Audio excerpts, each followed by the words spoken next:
আমন্ত্রণ জানাচ্ছি 1 মিনিটে খেলার খবরে, সাথে আছি আমি তাসলিমা তিথি। টি-20 বিশ্বকাপে সুপার 8-এর ম্যাচে ছক্কা বৃষ্টিতে যুক্তরাষ্ট্রকে ভাসিয়ে দিয়েছে ওয়েস্ট ইন্ডিজ। 9 উইকেটের বিশাল জয়ে সেমিফাইনালে ওঠার দৌড়ে টিকে রইল ওয়েস্ট ইন্ডিজ। প্রথমবারের মতো কানাডার গ্লোবাল টি-20 লিগে দল পেয়েছেন রিশাদ হোসেন, শরীফুল ইসলাম ও মোহাম্মদ সাইফুদ্দিন।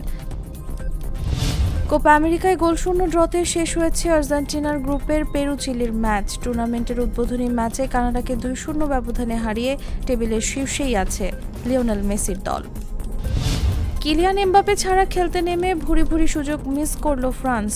লাইপজিগের রেড বুল এরেনায় শুক্রবার রাতে নেদারল্যান্ডসের সঙ্গে গোলশূন্য ড্র করেছে ফরাসিরা। পোল্যান্ডকে 3-1 গোলে হারিয়ে ইউরোকাপের শেষ 16-র আশা বাঁচিয়ে রাখল অস্ট্রিয়া। বার্লিনে শুক্রবার রাতে প্রতিযোগিতামূলক টুর্নামেন্টে পোল্যান্ডের বিপক্ষে প্রথমবারের মতো জয়ের স্বাদ নিয়ে শেষ 16-র আশা বাঁচিয়ে রাখল অস্ট্রিয়া।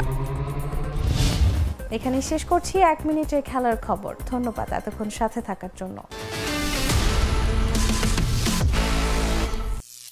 করিম চাচা, আপনার প্রিয় মানুষদের কখনো বিপদে ফেলতে চাইবেন না স্যার। তাহলে আমাদের বিপদে রাখা কি ঠিক হচ্ছে? এজন্যই বিজলি কেবলস সবচেয়ে ভালো ও নিরাপদ। ফ্লেম রিটার্ডেন্ট পিভিসি দিয়ে তৈরি বিজলি কেবলস, নিরাপদ আজীবন।